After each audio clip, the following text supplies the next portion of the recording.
Hi, I'm Ares from MWest Photography, and in this episode we are going to have a look at the Cactus AF45 Flash, and this one is for the Canon system. Now we're going to have a look at the good, the not so good. We're going to compare this to a Canon speedlight to see the performance and the price difference, and then we're going to do a quick off-camera shoot to show you how this can be an affordable solution to off-camera flash. Okay, so let's first unbox the flash to see what is inside.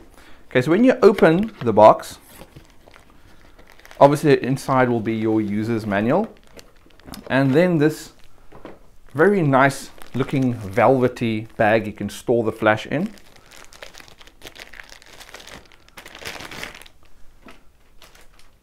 And then your flash will look like this.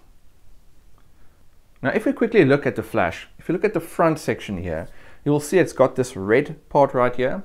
This is a red autofocus assist beam. So if you're in a very dark location or dark room, this red beam will help your camera to focus a lot quicker. If you look at the front of the flash here, you'll see when you put your finger at the top, you can pull it out.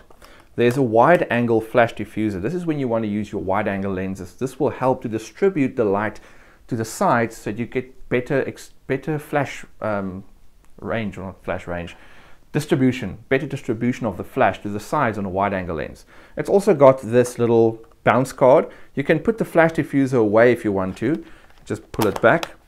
And then this bounce card is very handy because if you use the flash at 45 degrees like this and you bounce the light against the ceiling, now that'll give you a much softer looking light.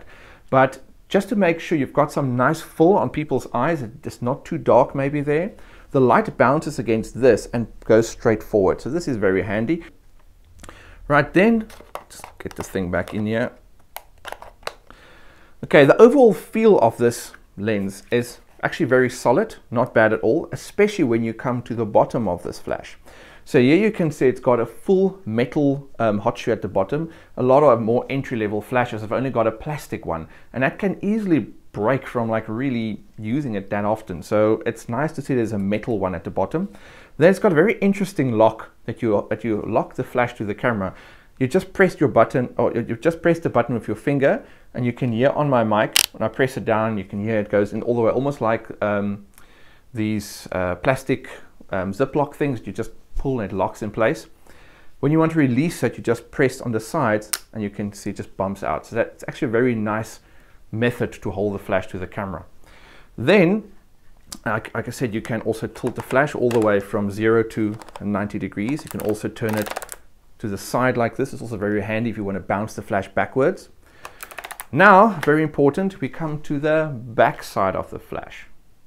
Okay, so when we look at the back of the flash, you can see right here there's a ready test button. If you press that, the flash will test, it will fire, and then you can hear the flash building up its power again. It's recycling.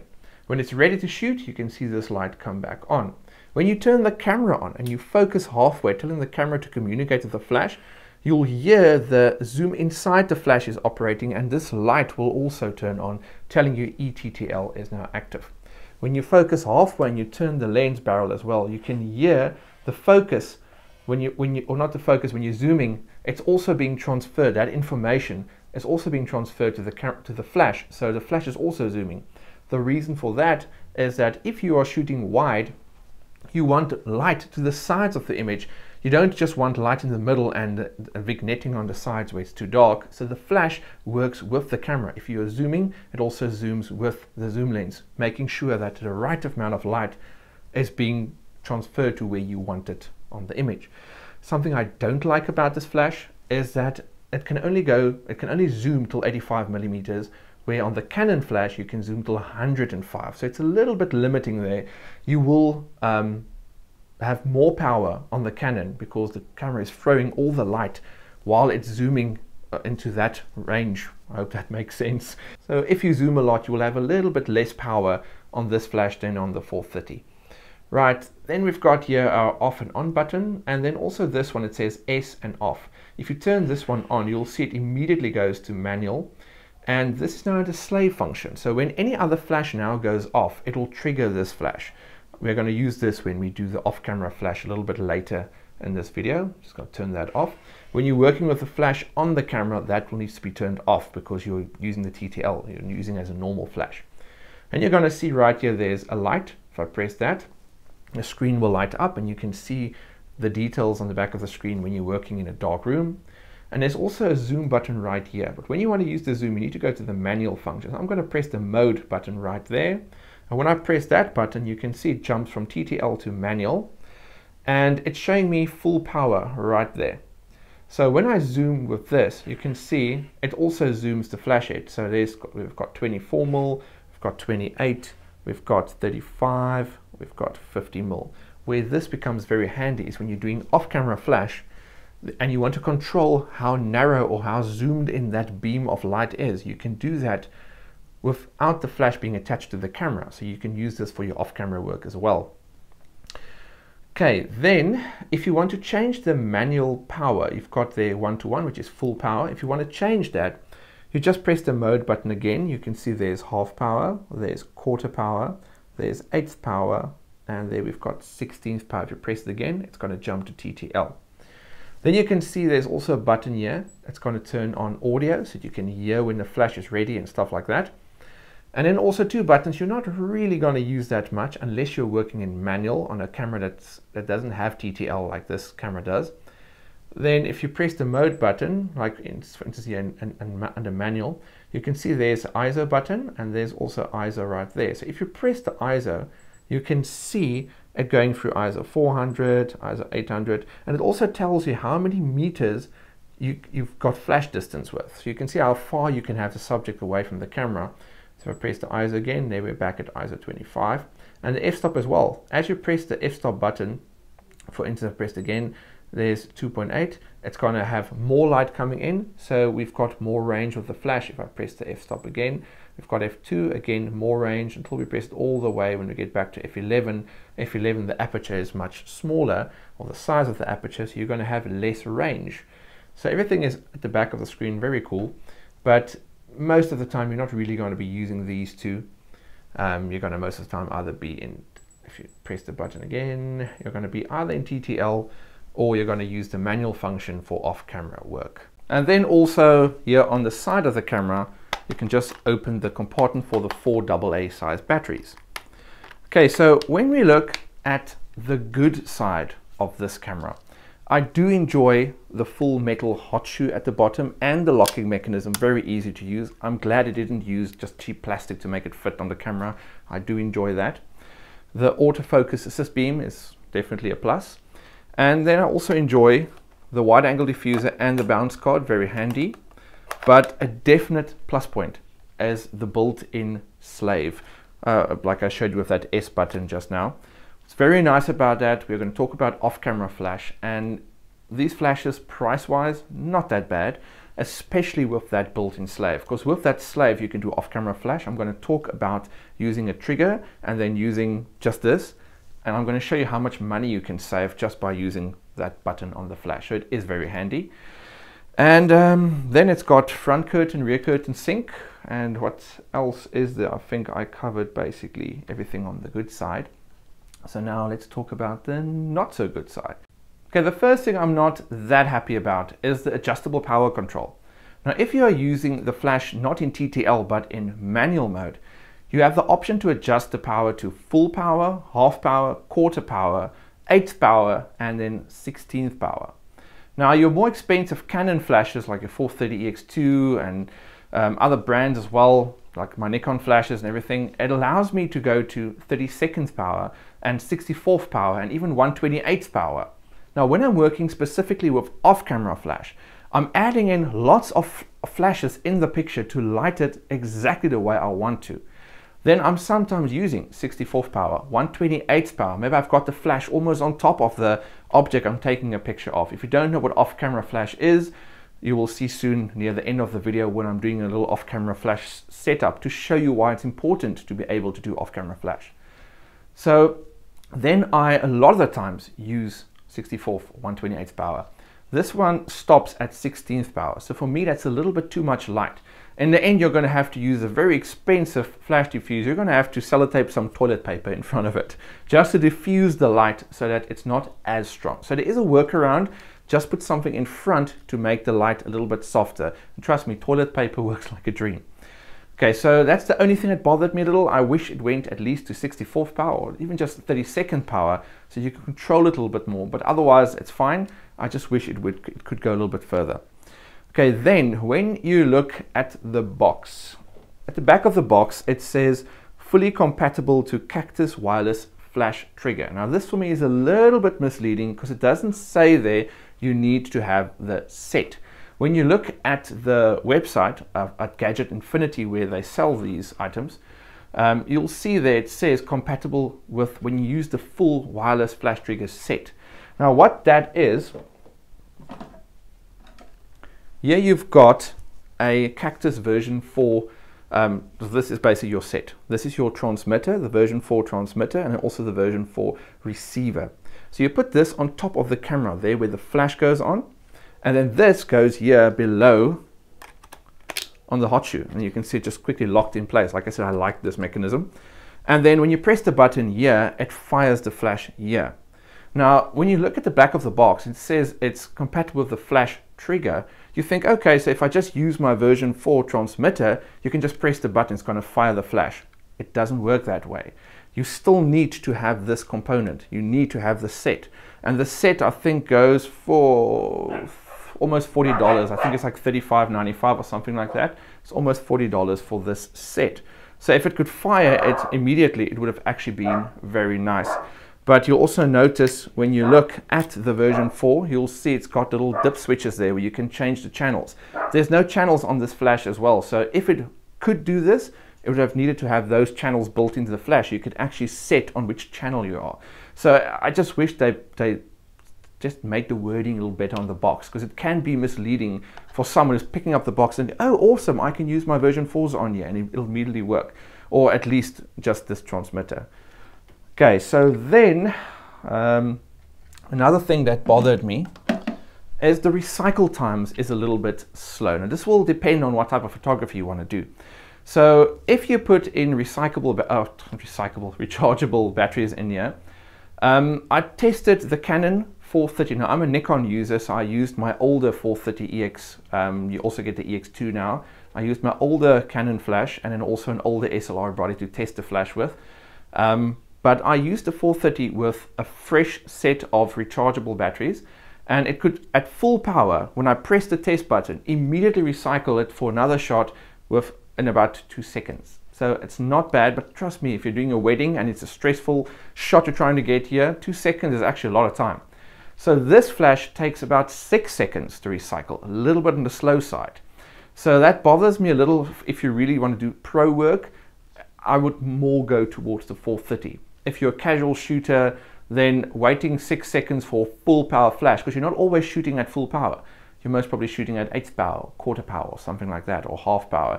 But if you're shooting at full power, maybe, like I said, you're doing a wedding, it's sunny outside, you have to compete with all that bright sunlight, then full power shot, 6 seconds recycle time. A little bit on the slow side for me. And then the last thing which I wish this camera had, or not the camera, the flash had on the body itself, is the flash exposure compensation. Now, on the 2 cameras I tested with, I had to go into the menus to turn the flash exposure compensation on.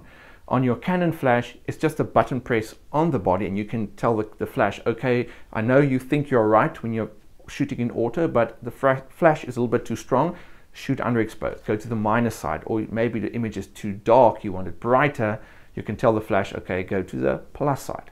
So it would have been nice if that was on the flash, so you have to go into the menus to do that as well. Okay, in a few moments I'm going to show you how to use the Cactus AF45 as an off-camera flash, but for now I first want to compare the AF45 to the Canon Speedlight 430EX. You also get the 430EX2, this is the older model, but when I compared these two, I first used a Canon PowerShot SX50HS. The reason for a bridge camera is because this flash is a lot cheaper than the genuine Canon flash. This would have made an excellent option for someone who are using a bridge camera who don't want to spend too much on a flash, because it's difficult spending more than half the amount of your camera just on a flash if you're a beginner with a bridge camera. So this would be an awesome option. But when I used this on the SX50, my first shot and all the other tests I did as well was very underexposed. So to make the flash work properly, I had to go to flash exposure compensation and set it to almost +3 to get my shots to look great. Right, so other than that problem, it still worked. When I tested on an SLR camera and also tested the 430 on the same shot with the Canon power shot, and it worked perfectly. So it's only the AF45 that struggled a bit with shooting too dark. When I used an SLR Canon body for testing, the 430 obviously worked perfectly fine, and the AF45 also perfectly fine.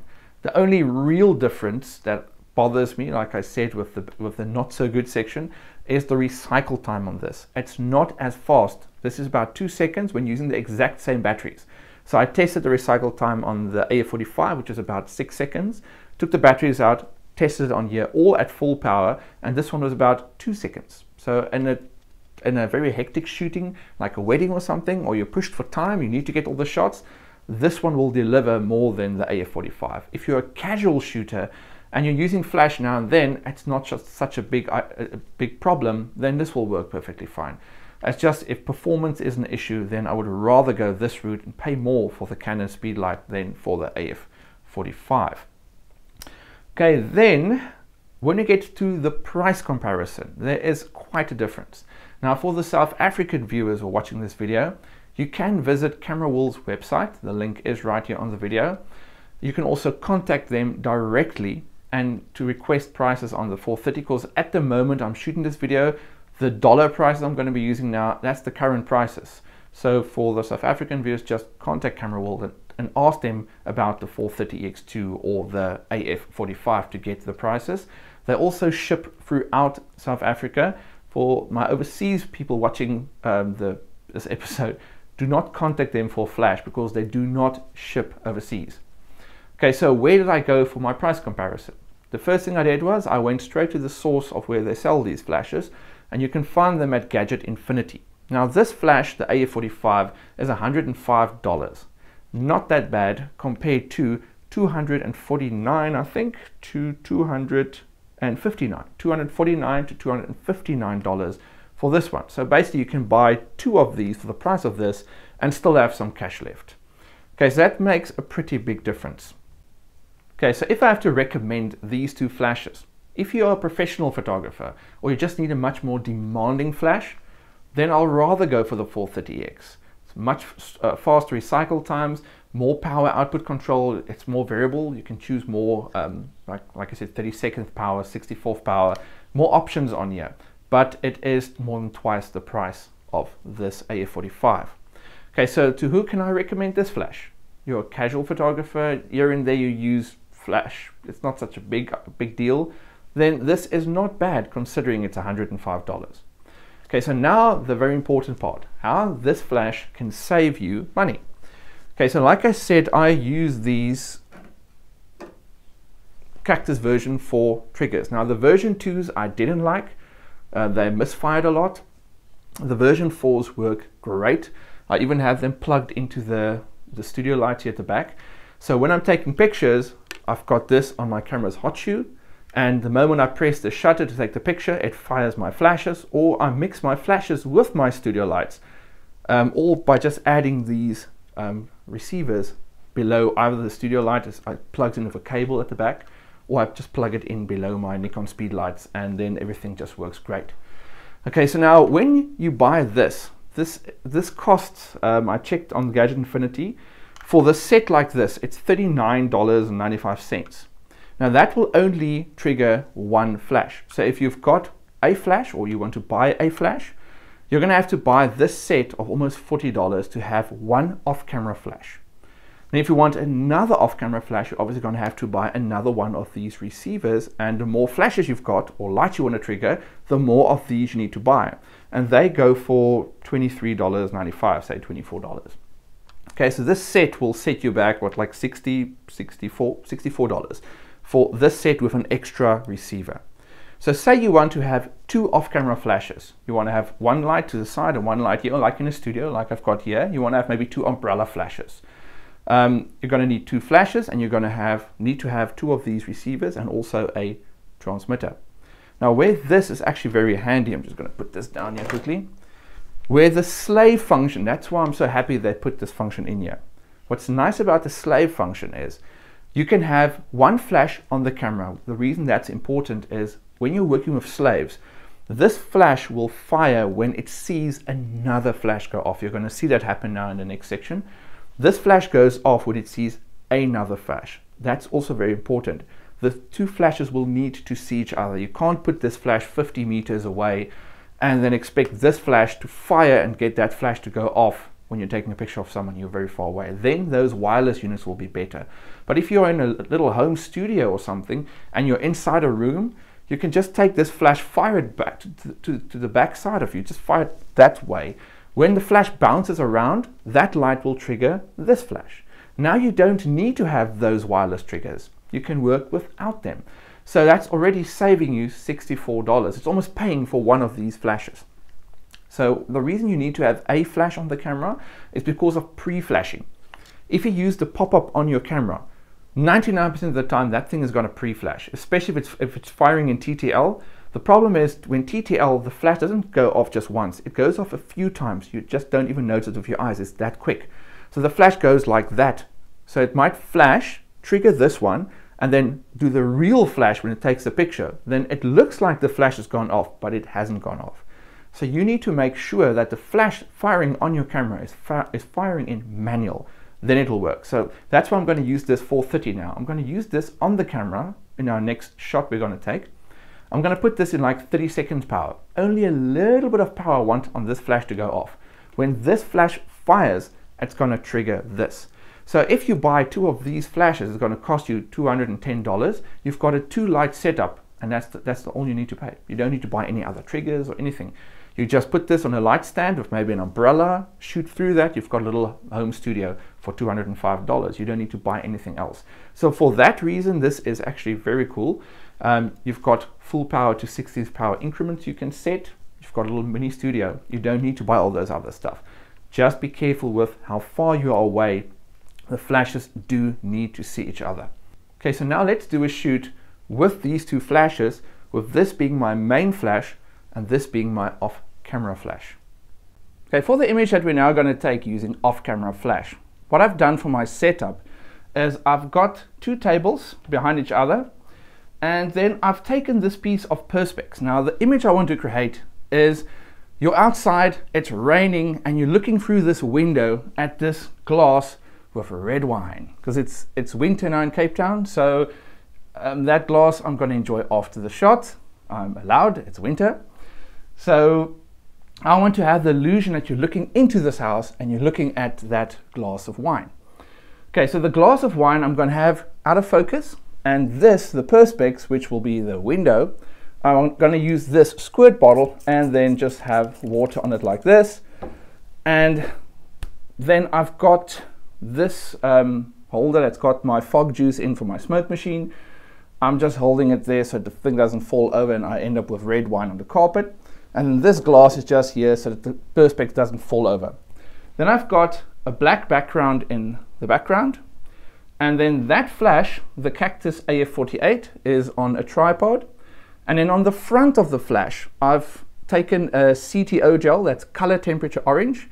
That came with, or it didn't came with my Nikon flash. I bought it separately for the SP600, and I wiggled it in there. It fit. It's doing the job. It didn't fit perfectly, but it's in there.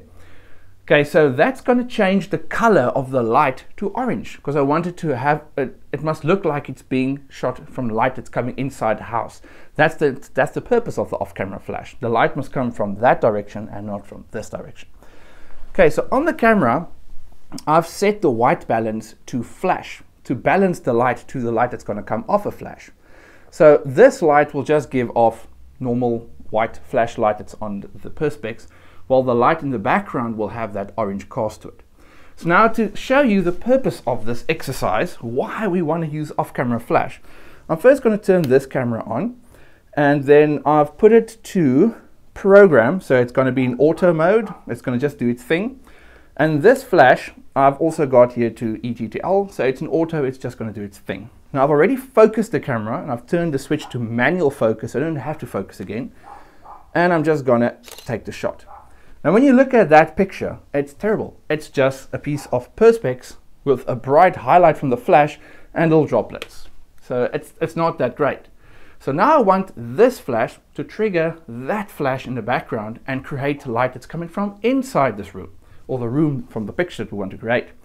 So to do that, I'm going to take this flash and I'm going to turn it, oops, other way around. I'm going to turn it to the back side and I'm going to flip it up. Then I'm going to take the mode and I'm going to turn it to manual, and I've got it set to 8th power. Now I want to take the shot in manual, so I'm going to put it in manual here. Like I said earlier, I'm a Nikon shooter, so I have to look where everything is now. Okay, so I've got the camera set to manual. My shutter speed is at 200th of a second, and my f-stop is at f8, and ISO 100, and like I said, the white balance is set to flash. So now to show you that this flash won't really do anything to the picture, I'm going to fire, take another shot, and when you look at the image, you'll see there's just nothing there. So there's not enough light coming off this thing at 8th power to light this that we have right here. So now I know this flash doesn't do anything to my picture. All the light I'm going to get is going to come from that Cactus AF45. Now, important thing, like I said, you need to be in range. You can't have this camera 50 meters away and expect the two flashes to talk to each other. So this flash, the light coming off this flash, will bounce to the back of the room, will fire to the back of the room, bounce back, and that light will fall on the sensor on the AF45 Cactus flash. And you'll see it's the same side as that red autofocus beam. So just have the light fall on that side, and then it'll be able to fire. So I'm now going to turn the flash on. Okay, so turning on the power. This is definitely where the light comes in handy, so I'm going to press that. Then, okay, it's now on TTL. I'm going to switch it to slave. It turns it to manual for me. I'm going to press the mode, and I'm going to go to 8th power. And I'm also going to press the zoom, and I'm going to zoom it to, say, around about 35 millimeters. That'll be fine. And then we just take the shot again. All the settings is perfectly fine. And then we fire. So when you look at that image, you can now see the out of focus wine glass in the background, and you can still see the droplets on the perspex, everything. It looks like you're looking into a room from the outside. So I think after looking at that shot, you'll agree I can enjoy my hard-earned glass of red wine. Okay, that's all for this video. I hope you found it very informative, that you have a better idea as to which flash you might want to invest in, and then also learn something about off-camera flash if you're not already using it, because it's just awesome. Okay, so if you have enjoyed this video and you would like to see more of this type of content, then go to this link right here and start to watch the first season of Digital Photography Today, the show where I show people or teach people how to become the masters of their camera. If you want to see more videos like this, then also click that subscribe button and get my episodes as they come out. Then I'll see you again in a product review soon. That's all from me on this side, and bye.